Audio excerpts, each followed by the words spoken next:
Hello friends, we will discuss relativity topic on physics. This is first topic, first chapter in your syllabus. देखिए बच्चों, आपके भौतिक विज्ञान में बीएससी फर्स्ट ईयर में जो पहली यूनिट है उसमें पहला टॉपिक जो है वो रिलेटिविटी का है। रिलेटिविटी को हिंदी में कहते हैं सापेक्षिकता का सिद्धांत। सापेक्षिकता का सिद्धांत पढ़ना है हम लोगों को और इसको हम लोग समझेंगे कि रिलेटिविटी क्या है। तो सबसे पहले थोड़ा सा बेसिक चीज़ें हम लोग कंसीडर करेंगे इसके बारे में कि इसको किसने दिया, इस थ्योरी को। तो इसको दिया था आइंस्टीन ने इसको एक्सप्लेन किया था इन 1907 में आइंस्टीन ने इस थ्योरी को दिया था। तो सबसे पहले हम लोग समझेंगे कि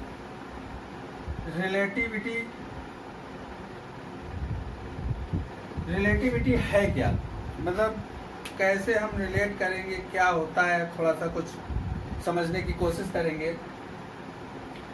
मान लेते हैं कि हमारे पास कोई एक लाइन है L और M। Let us consider there is a line LM और हमने किसी दूसरे पर्सन से कहा कि इसको बिना टच किए बड़ा या छोटा करना है। हमने किसी दूसरे पर्सन से कहा कि इसको बिना टच किए बड़ा या छोटा करना है।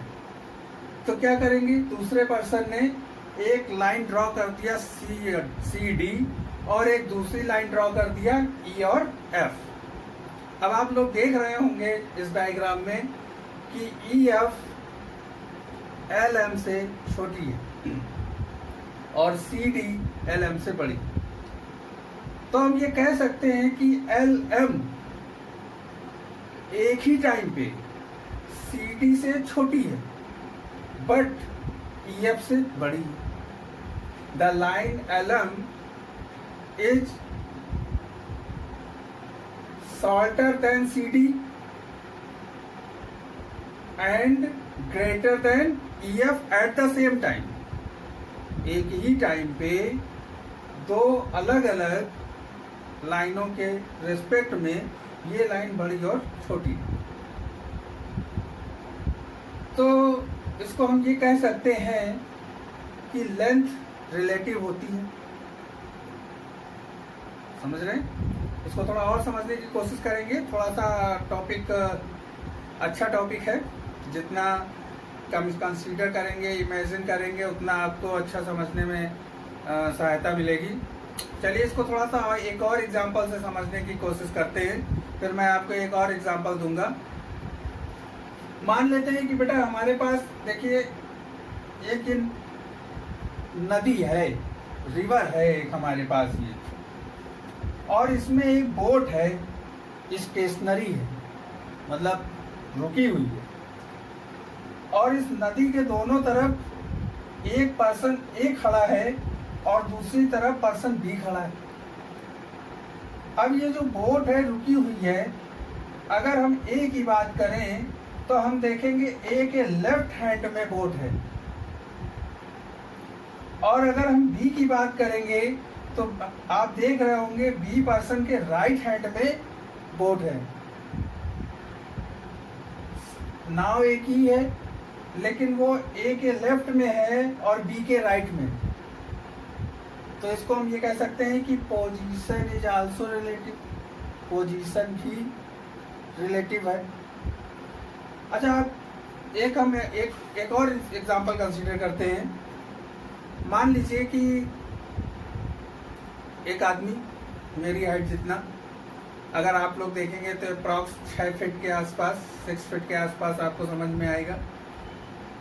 लेकिन अगर आप इतने ही बड़े पर्सन को अगर हम 4-5 खंड के बिल्डिंग के ऊपर से जा करके देखें तो आपको कितना बड़ा दिखाई देगा, छोटा सा दिखाई देगा। लेकिन क्या वो छोटा है? नहीं। पोजीशन चेंज होने पे क्या हो गया, उसके कोऑर्डिनेट्स चेंज हो गए।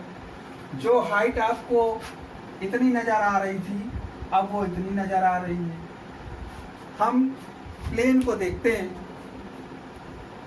प्लेन हमारा काफ़ी बड़ा दिखाई देता है, जब वो ज़मीन पर होता है बहुत बड़ा दिखाई देता है, लेकिन जब वो आकाश में उड़ता है तो हमको कितना बड़ा दिखाई देता है, छोटा सा दिखाई देता है।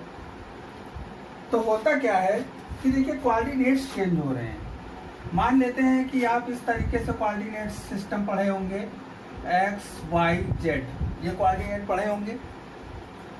अब देखिए लेंथ में चेंज हो रहा है, यानी कि वाई एक्सिस चेंज हो रहा है, तो हम ये कह सकते हैं कि कोऑर्डिनेट्स चेंज होते हैं।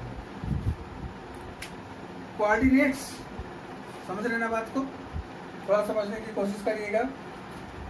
कोऑर्डिनेट्स चेंज होते हैं,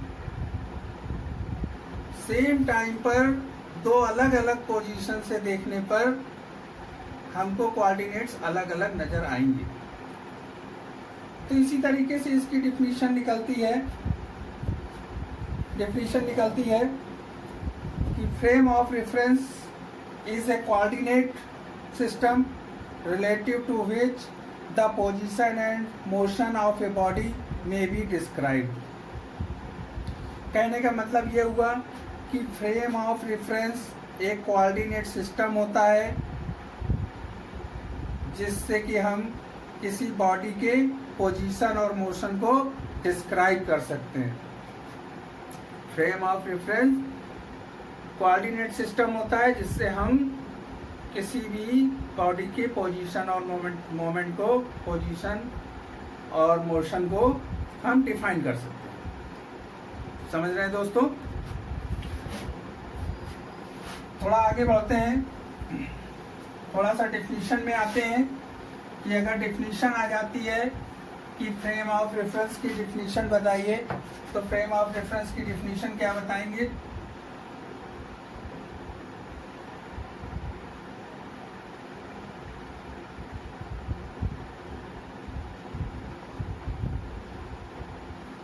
तो ध्यान से सुनिएगा।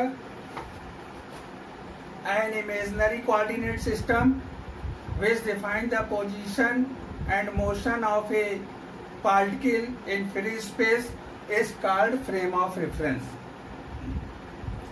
यानी कि एक कोऑर्डिनेट सिस्टम जो कि किसी बिंदु, पार्टिकल या किसी कण की पोजीशन और उसकी गति को फ्री स्पेस में डिफाइन करे, व्यक्त करे, उसे हम लोग फ्रेम ऑफ रेफरेंस कहते हैं। कैसे डिफाइन करेंगे?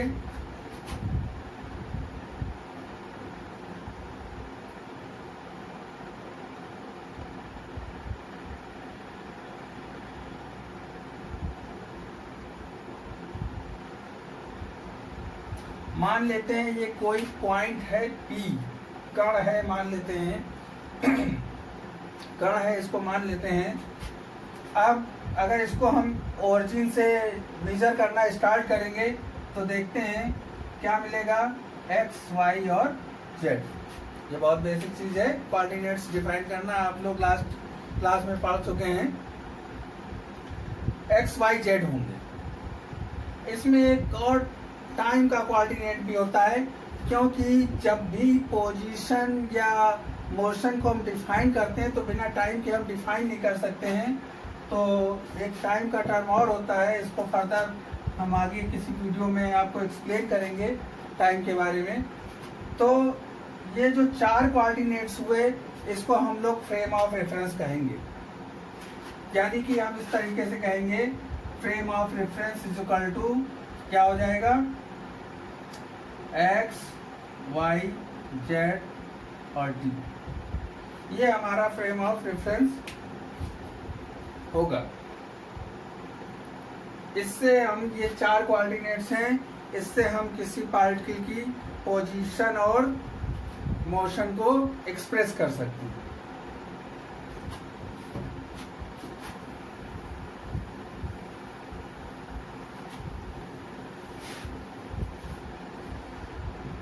अब देखिए आता है इसमें types of frame of reference.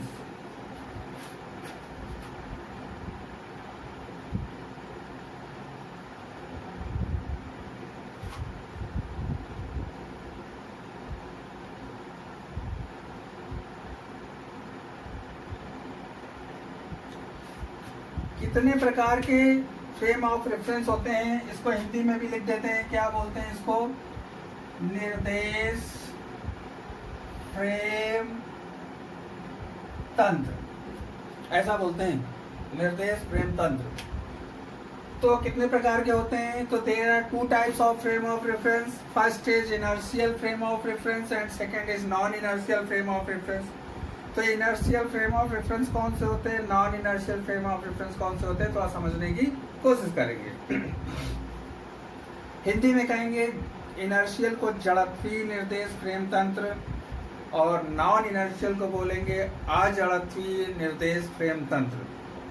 तो पहले जड़त्वीय निर्देश फ्रेम तंत्र देखते हैं क्या होते हैं। इनर्शियल फ्रेम ऑफ रेफरेंस क्या होते हैं? क्या होते हैं दोस्तों?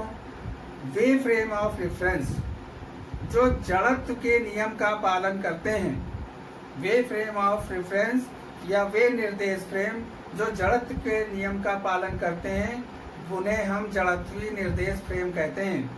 The frame of reference which follow the law of inertia is called inertial frame of reference. अब इनर्शिया को फॉलो कर रहे हैं, इसका मतलब क्या हुआ? ये कौन सा लॉ होता है? लॉ ऑफ इनर्शिया न्यूटन का फर्स्ट लॉ होता है। न्यूटन का फर्स्ट लॉ क्या होता है? If a body is at rest position that will be at rest position until we applied a external force. मतलब अगर कोई बॉडी अगर रेस्ट कंडीशन में है तो वो तब तक रेस्ट कंडीशन में रहेगी जब तक हम उस पर कोई बाह्य बल ना लगाएं। अगर कोई बॉडी मोशन में, if a body is in motion then that will be in condition, such condition until we apply a external force. तो तब तक वो मोशन में रहेगी जब तक हम उस पर कोई बाह्य बल ना लगाएं। तो हम ये कह सकते हैं कि वो फ्रेम ऑफ रेफरेंस जो न्यूटन के नियम का पालन करते हैं, सिंपल लैंग्वेज में कह देते हैं, न्यूटन के फर्स्ट सेकंड थर्ड नियम में नहीं जाते हैं, कह देते हैं कि वो फ्रेम ऑफ रेफरेंस जो न्यूटन्स के नियम के, न्यूटन्स लॉ को फॉलो करते हैं, न्यूटन्स के गति के नियम का पालन करते हैं, उन्हें हम लोग इनर्शियल फ्रेम ऑफ रेफरेंस कहते हैं। अच्छा, सेकंड आता है नॉन इनर्शियल। तो अब नॉन इनर्शियल में all accelerated frame of reference are non inertial frame of reference. जितने भी एक्सेलरेटेड का मतलब हो गया कि जिनमें त्वरण हो, जो भी बॉडी जिनमें भी त्वरण होगा वो सारे non inertial frame of reference कहलाएंगे। अगर हम दूसरे शब्दों में कहें तो वे फ्रेम ऑफ रेफरेंस जो न्यूटन्स लॉ ऑफ मोशन को फॉलो नहीं करते हैं वो non inertial frame of reference कहलाते हैं। एक्सेलरेटेड का मतलब क्या हो गया? जैसे मान लीजिए कोई बॉडी चल रही है अगर और उसकी स्पीड बढ़ रही है, घट रही है, तो इसका मतलब उसमें एक्सेलरेशन है। अगर कांस्टेंट स्पीड से चल रही है तो फिर एक्सेलरेशन नहीं है। तो अब हम इसमें ये कह सकते हैं कि वे फ्रेम ऑफ रेफरेंस जो न्यूटन्स लॉ को नहीं फॉलो करते हैं non inertial frame of reference कहलाते हैं। All frame of reference are non inertial frame of reference which do not obey law of Newton's।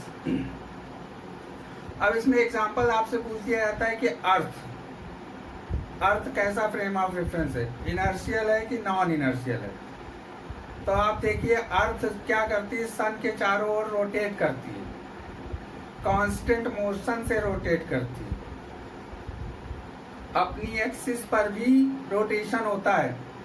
24 घंटे में एक रोटेशन कंप्लीट होता है, डेली 24 घंटे में एक रोटेशन करती है, यानी कि उसकी स्पीड कांस्टेंट है। तो आप कहेंगे सर इसकी स्पीड कांस्टेंट है, तो वो जब तक कांस्टेंट में, जब तक स्पीड में रहेगी, जब तक कि उस पर बल न लगाया जाए, तो आप कहेंगे सर ये तो न्यूटन का फर्स्ट लॉ फॉलो कर रहा है। लेकिन नहीं, ऐसा नहीं है। क्यों? क्योंकि इसमें डायरेक्शन कंटिन्यू चेंज हो रही है। यहाँ पे चाल नहीं है, वेलोसिटी है, वेग। जहाँ पे वेग आ जाता है यानी कि परिमाण के साथ दिशा आ जाती है, वहाँ पर वेक्टर क्वांटिटी हो जाती है और दिशा चेंज हो रही है। दिशा चेंज हो रही, वेग चेंज हो रहा है। वेग चेंज होने का मतलब क्या हुआ? त्वरण हो जाएगा। वेग परिवर्तन की दर को त्वरण कहते हैं। तो यदि वेग चेंज हो रहा है तो फिर वो एक्सेलरेटेड बॉडी हो जाएगी। तो पृथ्वी क्या है? एक्सेलरेटेड फ्रेम ऑफ रेफरेंस है, यानी non inertial frame of reference है। बट फॉर आवर कन्वीनियंस, लेकिन अपनी सुविधा के लिए, we consider earth as a inertial frame of reference. लेकिन हम अपनी सुविधा के लिए अर्थ को इनर्शियल फ्रेम ऑफ रेफरेंस की तरह कंसीडर करते हैं। तो ये बच्चों आपका फर्स्ट टॉपिक था, ये आज मैंने कंप्लीट करा दिया। Thank you. आगे कंटिन्यू आपकी पढ़ाई जारी रहेगी। Thank you.